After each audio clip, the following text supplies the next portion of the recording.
ተውሂድ የሚመስለን የእከሌ ሼኽ ኪታብን ማብራራት ከሆነ አላብራራም።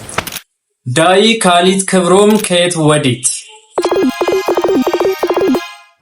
ቢስሚላህ አልሐምዱሊላህ ሰላቱ ወሰላሙ አላ ረሱሊላህ ወአላ አሊሂ ወሰህቢሂ ወመንዋላ። የተከበራችሁ ወንድምና እህቶች አሰላሙ አለይኩም ወራህመቱላሂ ወበረካቱ። የጌታችን ያለ መልካም ፍቃድ ሆኖ ዛሬም በአዲስ ቪዲዮ ወደ እናንተ ብቅ ብያለሁ። ወደ ቪዲዮ ከመሻገራችን በፊት እንደተለመደው ለቤቱ አዲስ የሆናችሁ ሰብስክራይብ በማድረግ የደውሉ ምልክት በመንካት ቤተሰብ ይሁኑ። እንዲሁም አስተያየት ጥቆማ ካላችሁ ኮሜንት ስር በጨዋ ደም በወንድማዊነት መንፈስ ማስቀመጥ ትችላላችሁ። እንዲሁም የምንለቃቸው ቪዲዮዎችን ቫይራል እንዲወጡ እንደተለመደው ኮሜንት በማድረግ የበኩላችሁን አስተዋጽኦ እንድታበረክቱ በአክብሮት ተጠይቃለሁ። ዛሬ የምናገርበት ርዕስ ወንድምና እህቶች ዳኢ ካሊድ ክብሮም ከየት ወዴት የሚል ይሆናል። ይህን ቪዲዮ እስከ መጨረሻ ሳታዳምጡ ኡስታዙን ስለምትወዱት እንዲሁም በስሜት ቀንበርነት በመከተል መጥፎ ኮሜንትን በማድረግ አላህ ዘንድ እንዳትጠየቁ ከወዲሁ አሳስባለሁ። ሰዎች በሐቅ ይለካሉ እንጂ ሐቅ በሰዎች አትለካም። ማለትም ኡስታዞቻችን የምንወዳቸው ሰዎች በቁርአን እንፈትሻቸዋለን እንጂ ቁርአንና ሐዲስ በኡስታዝ አስተሳሰብ አንመዝነው።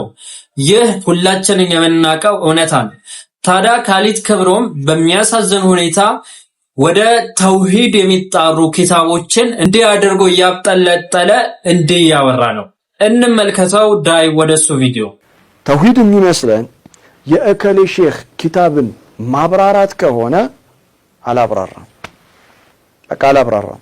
ተውሂድ የሚመስለን የእከሌ ኪታብ ማብራራት ከሆነ አላብራራም። በመጀመሪያ ደረጃ ተውሂድ ማለት የእከሌ ኪታብ ነው ያለህ ማን ነው? አየህ፣ ለወሬ ማሞቀያ አዋቂ ለመምሰል ምን እያደረክ ነው? ኪታቦችን በማንቋሸሽ እየጀመርክ ነው። ኪታቦቹ ራሱ ደሊል አድርገው የሚያቀርቡት ቁርአንና ሐዲስ ነው እንጂ ከዚህ የተለየ ነገር አያመጡም። ሶርሳቸው ራሱ ቁርአንና ሐዲስ ነው። ለምሳሌ ኪታቡ ተውሂድን መመልከት ትችላለህ። ስለዚህ አንድ ሰው ኡሱሉ 30 ወይም ኪታቡ ተውሂድ ከቀራ ሞር ስለ ተውሂድ አሪፍ የሆነ ግንዛቤ ያገኛል። ምክንያቱም ተውሂድን ለመረዳት በጣም ቀለል ባለ መልኩ ጻፊውን ስለጻፉት እንጂ ኪታቡ ተውሂድ መማር ብቻ ነው ተውሂድ የሚል አስተሳሰብ ማንም ሲናገር አልሰማንም። ነገር ግን ወደ ተውሂድ የሚጣሩ ሰዎችን ለመናቆር ብለህ እንዲህ አይነትን ንግግር ጀመርክ። እሺ እንቀጥል። ምክንያቱም የእከሌ ሼኽ ኪታብ ከኢብራሂም አለይሂ ሰላም አስተምሮት አይበልጥብኝም። ለኔ የሼኾቻችን የዑለማዎቻችን ኪታብ ሰከንደሪ ሶርስ ነው፣ ሁለተኛ የእውቀት ምንጭ ነው። ለኔ የተውሂድ ሁለተኛ ምንጭ ነው እንጂ ፕራይመሪ አይደለም። የመጀመሪያው ምንጭ ቁርአን ነው። በተውሂድ ጉዳይ የመጀመሪያ ማምነው እኔ ቁርአንን ነው። የመጀመሪያ ማምነው ኢብራሂምን ነው። የነቢያቶቹን መንገድ ነው የማምነው እንጂ የእከሌ ሼኾችን ኪታብ አንድ ጊዜ አስታውሳለሁ። የዛሬ ስንት ዓመት ነው ከመስጂድ አስተምሬ ሲወጣ የሆነ ሰው ያዘኝና እነዚህን ኪታቦች ታውቃቸዋለህ አስነበበኝና ኪታቦቹን አነበብኳቸው። የኪታቦቹን ርዕስ አንድ ስንት 10 እና 15 ኪታብ አነበብኩት። ርዕሶቹን በሙሉ አጋጣሚ ሆኖ ነው 15ቱን ኪታብ አውቃቸዋለሁ። ጸሐፊዎቹን ነገርኩት፣ ውስጡ ያሉ ሐሳቦችን ነገርኩት። እና ታዲያ ለምንድን ነው የማታስተምረው እነዚህን ኪታቦች? ተውሂድ እኮ ህዝቡ መማር አለበት። መስጂድ ቅድም ነበር እያረኩ የነበረው ኢየሱስ ጌታ ነው ብዬ ሰብክ ነበር እንደ ቅድም መስጂድ ውስጥ ምንድን ነው የምታወራው? ቁርአን እኮ ነው እያስተማርኩ ያለሁት። ሙነዘሉ ሚን አላህ ተባረከ ወተዓላ። ቁርአን ውስጥ ስለምንም ነገር ብናወራ መሰረቱ ተውሂድ ነው። እስከ አሁን ክፍል 21 ላይ ነን አይደለ? ወለሁ ኩሉ ሸይን ከርሱ ጀምሩ። ወለሁ ኩሉ ሸይን ሁሉ ነገር ያለው እርሱ ነው። ይሄ እኮ ተውሂድ ነው። ከዚህ በለጠ ተውሂድ አለ እንዴ? እንግዲህ ትዕቢትን የተሞላበት ንግግር ማለት ነው። የሆኑ ግሩፖችን ለመናቆር ተብሎ የተሰራ ቪዲዮ እደግመዋለሁ። የሆኑ ሰዎችን ለመንካት ተብሎ የተሰራ ቪዲዮ። በመጀመሪያ ደረጃ አስተምር ካለ ኦኬ፣ ከዚህ አንፃር እንዲህ ብለህ ለምን አትናገርም? ለምሳሌ ቁርአንን ተፍሲር አለ። ሱረቱል ተውባ ላይ ያለ አንቀጽ ሱረቱል ኢምራን ሊያብራራው ይችላል። ሱረቱል ተውባ ወጥነትን ጠብቀ ካነበብከው የሆኑ ሐሳቦች ከሱረቱል ኢምራን ተመሳሳይ የሆኑ ሐሳቦችን ታገኛለህ። ለዛ ነው ተፍሲራቶችን ያስፈለገው። እንዲሁም ሐዲሶች ሸርህ የሚባል ነገር አላቸው።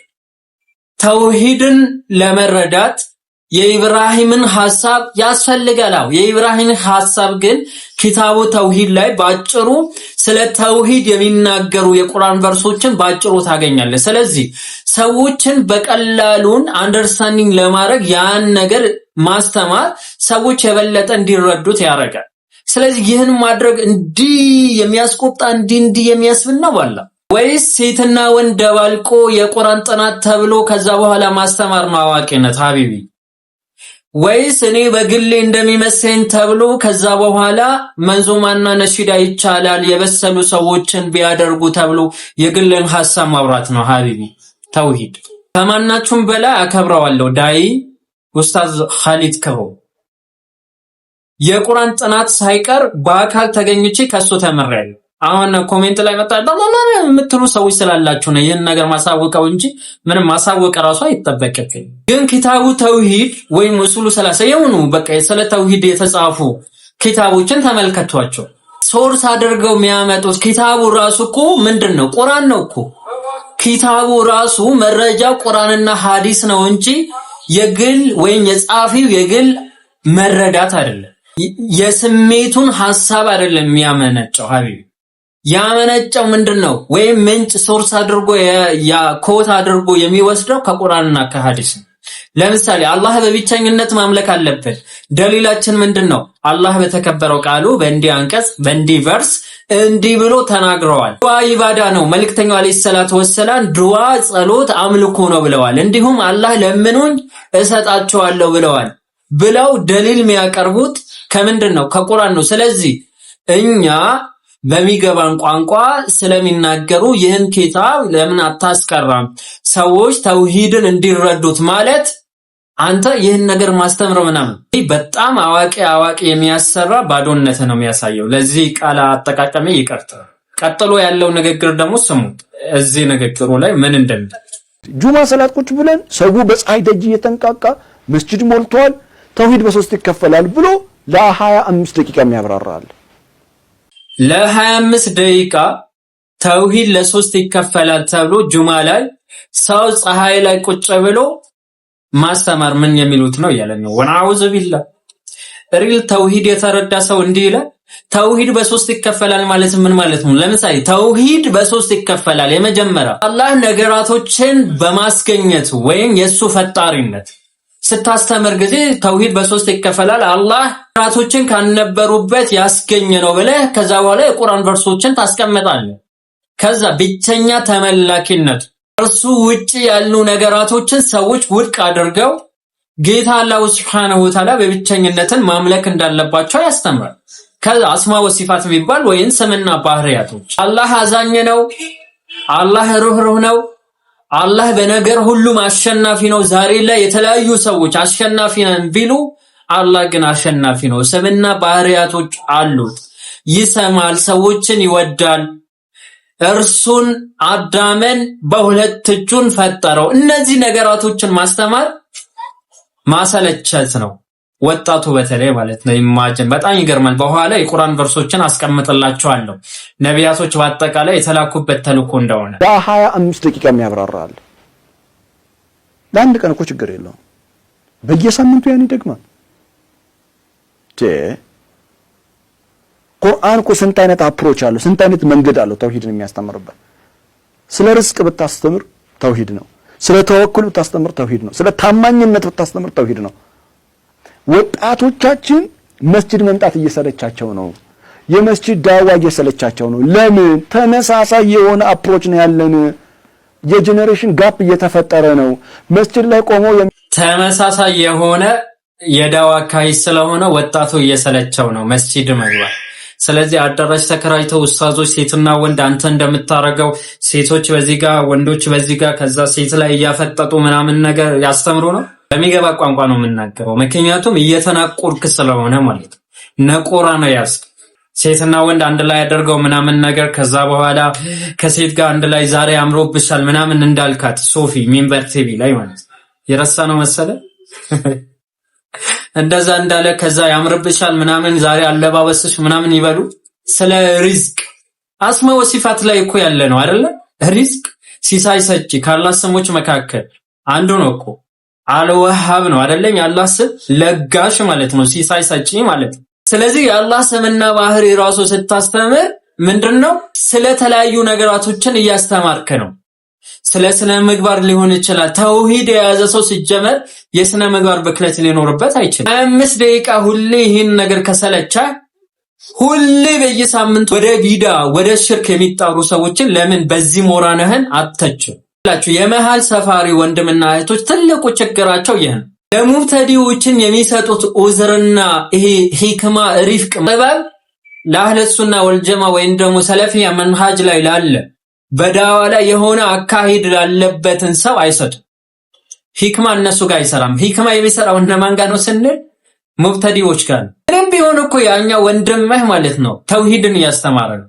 ወለቀድ ባስና ፊ ኩሊ ኡመቲን ረሱላን አን ይዕቡዱላህ ወጅተኒቡ ጣዖት የሚለውን የነቢያቶችን ዋነኛ ተልእኮ በእያንዳንዱ ህዝብ መልእክተኞች ልከናል። ያ መልእክተኛ የተላከበት ዋነኛ አንኳር ነጥብ ፐርፐዙ ምንድነው? አላህን በብቸኝነት አምልኩ፣ ከርሱ ውጭ ያሉ ነገራቶችን በአጠቃላይ ራቁ በማለት ይላል። አላህ ከ124,000 ነቢያቶች በላይ የላከበት ዋነኛ ተልእኮ ተውሂድ እየመረረም ቢሆን ዋጥ ነቢዩ አለይሂ ሰላቱ ወሰላም ለ13 ዓመት ተውሂድ ነው የሰበኩት። ከዛ በኋላ ነው ተውሂድን የተረዳ ሰው ነው ከዛ በኋላ ያሉት ነገራቶችን የምታስተምሩ። የአላህ ቤት ውስጥ ያጠመረ መካ አሰላሙ አለይካ ልቤ በርሶ ባንቶ ተመካ ተብሎ ቪዲዮ ክሊፕ ሲሰራ ጊዜ ያን ነገር አተችም። አያችሁ መሃል ሰፋሪ የሆኑ ሰዎች ሁሌም የሚያስጨንቃቸው ምንድነው ስንል ግብስብሱ ማጋሱም አንድ ላይ መሰብሰብ ነው እንጂ ወደ ሽርክ ወደ ቢዳ የሚጣራ ሰው ምንም አይመስላችሁም። እንዲህ ጠንከር ብለው ወደ ተውሂድ የሚጣሩ ሰዎችን እንዲህ ከተቸህ ለምን ወደ ቀብር አምላኪነት የሚጣሩ ሱፊዮችና አህባሾችን ለምን አታስተነክክም ከነሱ? አየህ ለአላህ ተብሎ አይደለም የሆኑ ሰዎችን ለመናቆር ነው። የሆኑ ሰዎችን ላለመናቆር ከሆነማ ዋና መቀደም የነበረበትን ነበር እኮ ሀቢቢ። ነቆራ ነው ያስከው። ወጣቱን አሰለቻችሁት ምናምን ነገር በተውሂድ ላይ የተለያዩ ነገራቶችን ነቢያቶች በአጠቃላይ የተላኩበትን ነገር ማሰለቸት ከሆነ እንግዲህ ተውሂድን መማር አለበት ቁጭ ብለህ ማለት ነው። ጀነሬሽን ጋፕ እየተፈጠረ ነው። መስጂድ ላይ ቆሞ የሚያስተምረው ሼክ የሆነ አካል አስተሳሰብን ነው የሚያራምደው። ለምን ደሞዝ የሚከፍለው የሆነ አካል ነው። ለቁርአን አይደለም ታማኝነቱ ለሆነ አካል ነው። ታማኝነቱ ደሞዙን ስለሚቆርጡለት ሰዎች ነው። ይሄን ባልናገር ደሞዝን ይቆርጡታል ይላል። ግን ትውልድን ከቁርአን የሚቆርጥ ትምህርት ነው እያስተማረ ያለው። ደሞዝ ስለሚከፍሉት ታማኝነቱ ለሆነ አካል ነው እያለ የልብ አዋቂ ሆንክ ሀቢቢ ጉድ እኮ ነው። አሁን ለምሳሌ አንድ ሰው ኪታቡ ተውሂድ ወይን ስለ ቢዳ ስለ ሽርክ ካስጠነቀቀ የሆኑ ሰዎች ነው ታማኝነቱ ወይን ደግሞ ብር ስለሚ ወናውዝ ቢላ ነገ አላህ Subhanahu Wa Ta'ala ዘንድ ትጠየቃለህ። ምናልባት ወደ ተውሂድ የሚጣሩ ሰዎች ማታ ያጠቡትን ልብስ ማታውን ደርቆ ጣዋት የሚለብሱ ናቸው። አይደለም እንዲህ ጥቅማ ጥቅም ፈላጊ ሊሆኑ ይቀርና ማለት በገሃዱ ዓለም እናየው ፋክቱ ምንድነው? ለስልጣን ተብሎ የተለያዩ ነገራቶች አህባሽ ያለ ስምና ባህሪ አይቀበልም። አህባሽ አለ ከአርሽ በላይ መሆኑ ያምንም አላሁ አክበር ተብሎ አወልያ ሰልፍ ላይ ሁሉም ያደረጋቸው ነበር። ዛሬስ ምን ተገኘ ሀቢቢ? አህባሽ እኮ ከዛ የባሰ ነገር እያደረገ ነው አይደለ? አንተ ግን የነቢያትን አስተምሮት በአጠቃላይ እየካድክ የኢብራሂም አስተምሮትን እየካድክ ነው አይደለም? ስለ ኢብራሂም ብዙ ጊዜ ስታነሳ ስለመመለከት ማለት ነው። ለምሳሌ ኢብራሂምን አስመልክቶ አላህ Subhanahu Wa Ta'ala በምዕራፍ 29 ቁጥር 16 ላይ ምንድነው የሚለው? ኢብራሂምም ለህዝቦች ባለ ጊዜ አስታውስ። ምንድነው የምናስታውሰው? አላህን ነው እየተረከልን ያለው። አላህን ተገዙት ፍሩትም፣ ይህ የምታውቁ ብትሆኑ ለናንተ በላጭ ነው። አላህን ተገዙ ማለት እንግዲህ ለሆኑ ሰዎች ማሽቃበጥ ከሆነ ኢብራሂም አሽቃባጭ ነው እያልከን፣ ኢብራሂም ታማኝነቱ ለከሊ ነው እያልከን። አላህን ተገዙ ማለት አጠገብ ከአላህ ውጪ እየተጣሩ መስጂድ ውስጥ ያን ነገር ማትከለክል ከሆነ የኢኽዋን መንሃጅ ላይ ነው ያለው። ለምን እንደዛ ካላችሁን ከኢኽዋኑል ሙስሊሚን ዋነኛ መርሆች መካከል አንዱ በተስማማንበት እንስማማ፣ በተለያየንበት ደግሞ ዑዝር እየተሰጣጣን እንተላለፍ የሚል መርህ አላቸው። ይህ በጣም ነቀርሳ የሆነ ለሙስሊሞች መርህ ነው። አላሁ ሱብሓነሁ ወተዓላ በአንዲች ነገር ብትኸላለፉ ወይም ደግሞ ብትለያዩ የተለያያችሁበትን ነገር ያልተግባባችሁበት ነገር ወደ አላህና ወደ መልእክተኛ ወደ ቁርአንና ወደ ሐዲስ መልሱት ያለውን ነገር ማለት ነው። ነብዩ አለይሂ ሰላቱ ወሰለም ጥሪያቸው ምን ነበር? በምዕራፍ 7 ቁጥር 158 ላይ እንዲህ ይላል፣ መሐመድ ሆይ አለይሂ ሰላቱ ወሰለም በላቸው ይላል፣ እናንተ ሰዎች ሆይ እኔ ወደ እናንተ ወደ ሁላችሁኝ የአላህ መልእክተኛ ነኝ። መልእክተኛው አለይሂ ሰላቱ ወሰለም መጀመሪያ ላይ ታማኝ ነበሩ። መሐመዱል አሚን የሚል ቅጥል ስም ነበራቸው። ይበል የተውሂድን ጥሪ ተራራ ላይ ወጥተው ከዚህ ተራራ ጀርባ ጠላት አለ ብዬ ብነግራችሁ ታምኑኛል? አዎ ካንተማ እንዴ ታማኝ አይደለህም፣ ካንተማ ውሸት አናቅም ብለው በአንድ ድምጽ ነበር የተስማሙ። ከዛስ አላህን በብቸኝነት አምልኩ ሲሏቸው ጊዜ የመጀመሪያ ጠላት ሆኖ የተነሳ አጎታቸው ነው አቡ ለሀብ፣ አላህ ያጥፋህ በማለት ማለት ነው። ከዛ ነብዩ አለይሂ ሰላቱ ወሰለም እናንተ ሰዎች ሆይ እኔ ወደ እናንተ ወደ ሁላችሁኝ የአላህ መልእክተኛ ነኝ። እርሱ ያ የሰማያትና የምድር ንግስና ለእርሱ ብቻ የሆነ ነው። እርሱን እንጂ ሌላ አምላክ የለም። ሕያው ያደርጋል፣ ይገላል። ዛሬ ላይ ሰዎች ህይወትን እናገኛለን ብለው ቃጥባሪ ላይ ለሞተ ሰው ስጁድ ያደርጋሉ። የመልእክተኛው አለይሂ ሰላቱ ወሰለም አስተምሮትን የሚጻረር ሰው ላይ ለስለስ ብለህ ሂክማ እየተጠቀም የነብዩ አለይሂ ሰላቱ ወሰለም አስተምሮትን የሚያስተምር ሰው ላይ ጠንከር ማለት ተገቢ አይደለም። ወንድሜ ከዚህ አቋምህ ተመለስ። ከጊዜ ወደ ጊዜ በጣም እንትን እያልከን አካይድ ላይ በጣም እያሳዘንከኝ ነው። አላህ ምስክሬ ነው። እንደነገርኳችሁ እኔ ቁርአን ጥናት በአካል ጭምር መስጂድ ድረስ ሄጄ ይከታተለው ነበር የዛሬ 5 ምናምን ዓመት። አሁን ላይ ግን ወናውዝ ቢልlah ሱብሓነሁ ወተዓላ ቀጥተኛው መንገድ ሁላችንን ይምራል። በተውሂድ ላይ ጸንተው በተውሂድ ላይ ከሚሞቱ ውድ የአላህ ባሪያዎች አላህ ሱብሓነሁ ወተዓላ ያድርገን። እንዳይረዝም ብዬ ነው እንጂ በርካታ ቁርአናዊ ሐዲሳዊ መረጃዎችን እያመጣን ቱ ዘ ፖይንት መዳሰስችን ነበር። አላኩል ሐል ለዛሬ ይህን ካልኳችሁ ሀዛ ወቢላሂ ተውፊቅ ወሰለላሁ ዐላ ነቢና መሐመድ ወዐላ አሊሂ ወሰህቢሂ ወሰለም።